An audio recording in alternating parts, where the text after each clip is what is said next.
ومصليا أما بعد فأعوذ بالله من الشيطان الرجيم بسم الله الرحمن الرحيم وأنتم الأعلون إن كنتم مؤمنين.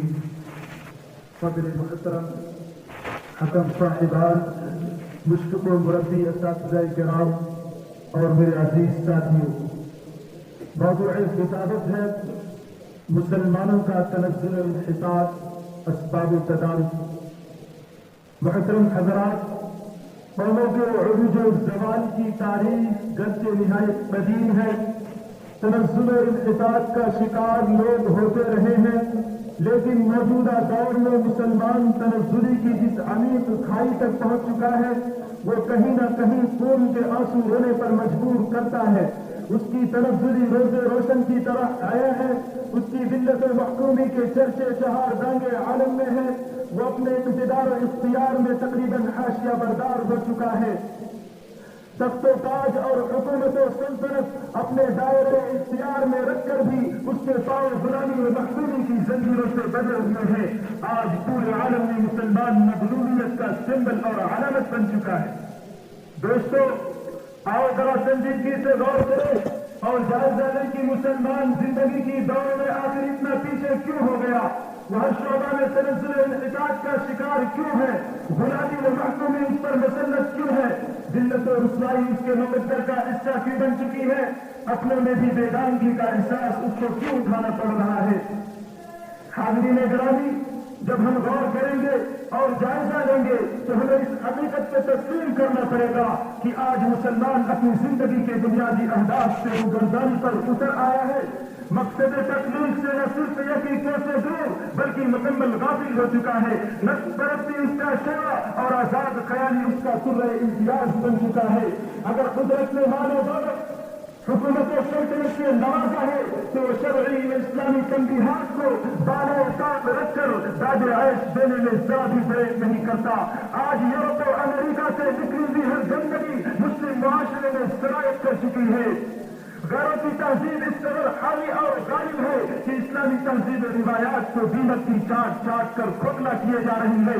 جا بجا اسلامی تہذیب و تمدن کے جنازے اٹھ رہے ہیں. مشرقی اقدار و روایات کا کون ہو رہا ہے. بے شرمی کی حد سے تب ہوتی ہے جب ایک مسلمان خود اسلامی تعلیمات پر عمل کرنے میں عار محسوس کرتا ہے. دلوں میں ایمان یقین کی چاشنی باقی نہیں.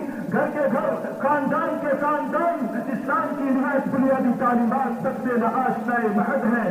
اس کے بیرونی و لازمی احکامات زندگیوں میں دور دور تک نظر نہیں آتے.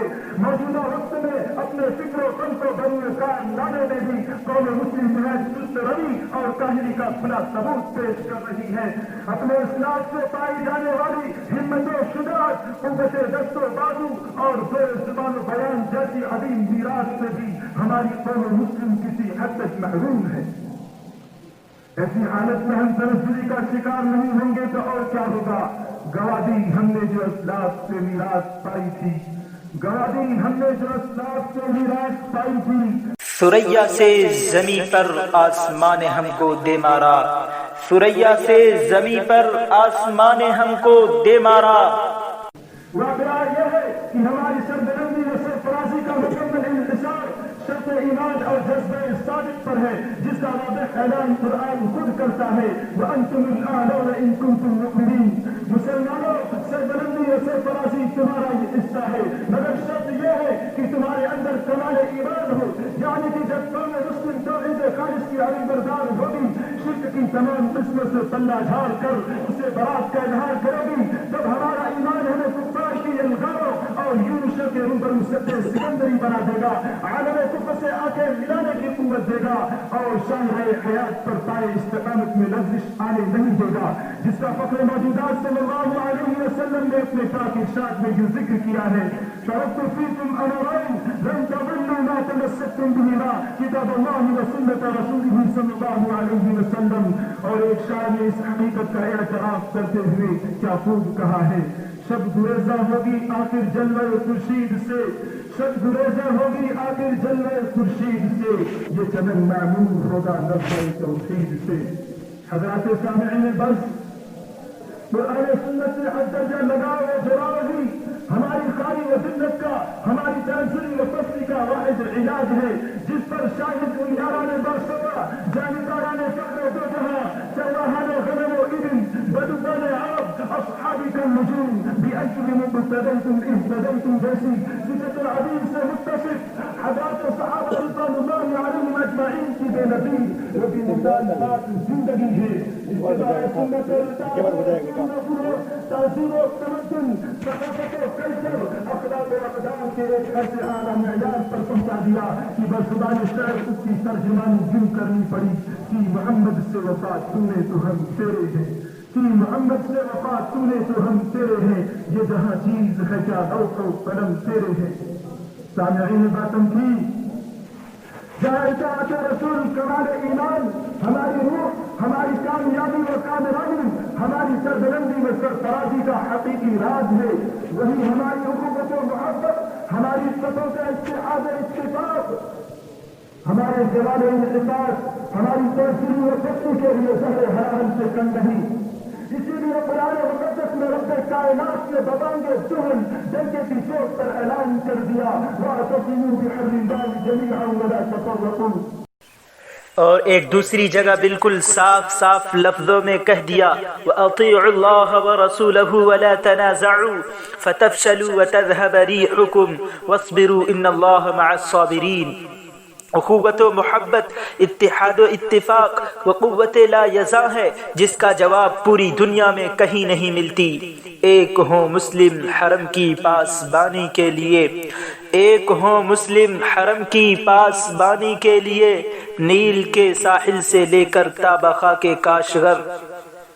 اسی طرح امر بالمعروف اور نہی عن المنکر کے فریضے کو انجام دینا ہے اور بندگان خدا تک پیغام نبوت پہنچا کر ہی دم لینا ہے، کیونکہ یہ اس امت کی خصوصیت، خدا کا حکم اور نبی کا مشن ہے۔ چنانچہ قرآن کریم میں اللہ تعالیٰ یوں ارشاد فرماتے ہیں کنتم خیر امت اخرجت للناس تأمرون بالمعروف وتنہون عن المنکر، اور ایک دوسری جگہ ارشاد ربانی ہے ان تنصروا اللہ ینصرکم ویثبت اقدامکم، اور ایک شاعر نے کیا ہی خوب کہا ہے اپنی ملت پر قیاس اقوام مغرب سے نہ کر، اپنی ملت پر قیاس اقوام مغرب سے نہ کر، خاص ہے ترکیب میں قوم رسول ہاشمی۔